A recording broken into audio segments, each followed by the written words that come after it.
Salut les aventuriers de la lecture, j'espère que vous allez bien. On se retrouve dans le même décor que la dernière fois, c'est là que je filme le même jour, vous-même vous savez. Autant profiter du temps où je me suis posée pour continuer à filmer et vous proposer un peu de contenu lecture. Donc oui, on y va pour ce contenu-là. Donc, pour pas vous cacher, c'est l'autrice qui me l'a envoyé. Elle m'a envoyé un mail pour me dire que c'était son premier ouvrage, que si je souhaitais le recevoir, elle serait contente de me l'envoyer pour que je puisse, si jamais ça m'a plu, en parler. On a ici Bulle de rêve de Valérie Mastrangelo, qui est un roman chez les Impliqués éditeurs, et donc il est comme ça. Il est comme ça, et comme vous voyez, il est très fin, je l'ai rincé en deux-deux. Ouais, voilà, je l'ai nettoyé, je l'ai lu, et puis c'est parti. Donc on va suivre ici l'histoire de Mario, en fait, qui est un jeune écrivain à succès. Il a écrit 2 livres qui ont tous les deux très bien marché.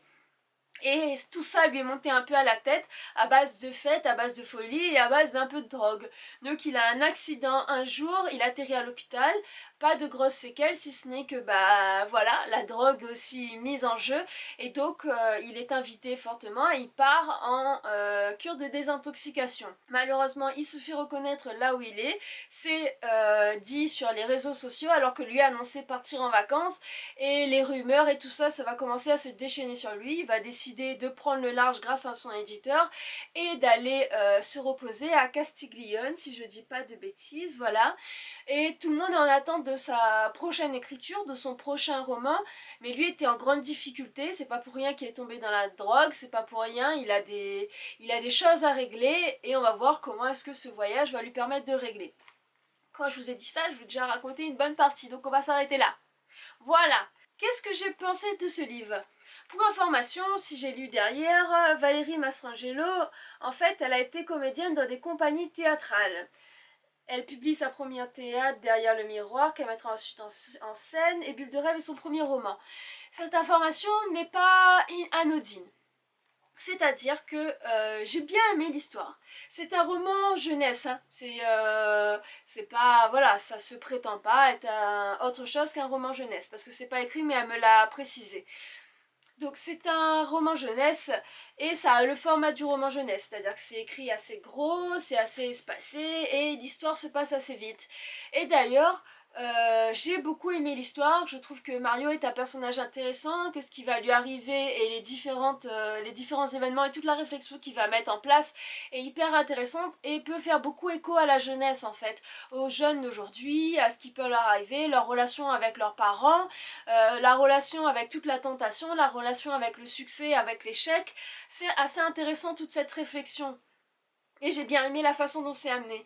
Par contre, moi j'ai trouvé, pour moi, lectrice qui ne suis pas lectrice jeunesse, on est d'accord, ça va vite, ça va même très vite. Et en fait, ça va, j'ai eu l'impression que ça va comme une pièce de théâtre. C'est-à-dire que les actions s'enchaînent assez vite sans qu'on ait creusé en fait tout le décor. Sauf que dans les pièces de théâtre, c'est visuel, donc on le voit le décor.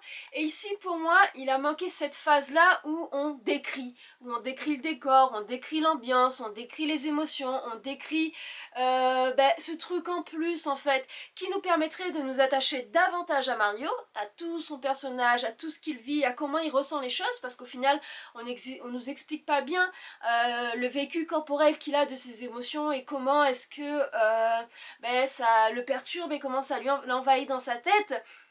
On nous explique pas bien non plus les personnages secondaires, du coup c'est des personnages qui arrivent, qui partent, qui ont des réactions et qui ont des réponses, mais on ne comprend pas totalement pourquoi est-ce qu'ils réagissent de cette façon-là. Enfin, c'est pas qu'on ne comprend pas, c'est qu'on aimerait avoir davantage d'informations. Et les scènes vont vite. Les scènes, il y a une scène qui passe, une autre scène arrive. Une scène passe, une autre scène arrive. C'est vraiment comme une pièce de théâtre pour moi. Et au final, je me dis que pour un jeune lecteur qui a envie de se lancer dans de la lecture, un truc un peu plus réfléchi, c'est plutôt pas mal parce que tout de suite, ça ne perd pas pour moi, ça perd pas de rythme, ça prend pas tout son temps, et du coup, le lecteur, il prend plaisir tout de suite, ça avance vite pour lui, et c'est vite achevé, donc il y a cette sensation d'avoir réussi à lire ce livre-là. Donc en première lecture, ouais, ou en relecture, pour se relancer dans de la lecture, voilà, pour se mettre un peu dedans et reprendre un peu son truc de lecteur quoi. Voilà, pour relance lecture, moi je trouve que ça peut être pas mal parce que ben, ça va vite, on n'est pas déçu, on est satisfait de soi-même quoi quand on a fini de le lire. Donc je me dis que ça a son public ce truc là. Je ne suis pas le meilleur public pour ce livre là, mais il est bien. Moi je vous dis, il est bien. Je ne suis pas le meilleur public parce que j'aurais aimé qu'il y ait plus de descriptions, qu'on nous plante le décor davantage, qu'on nous plante les histoires davantage et qu'on nous laisse le temps de profiter des scènes. Mais il y a des gens qui n'ont pas autant envie que moi de lire des pavés et qui donc pourraient profiter à fond de ce genre de format-là, de ce genre de rythme-là. Et c'est une lecture franchement qui est facile, l'autrice écrit très bien, les phrases sont fluides, il n'y a pas de mots sur lesquels on bute, il n'y a pas de mots difficiles, c'est un petit plaisir quoi. Et je pense qu'il faut se l'accorder. Donc voilà, vous avez eu mon avis lecture sur ce petit roman, j'espère que ça vous a plu. À ciao, bye les amis.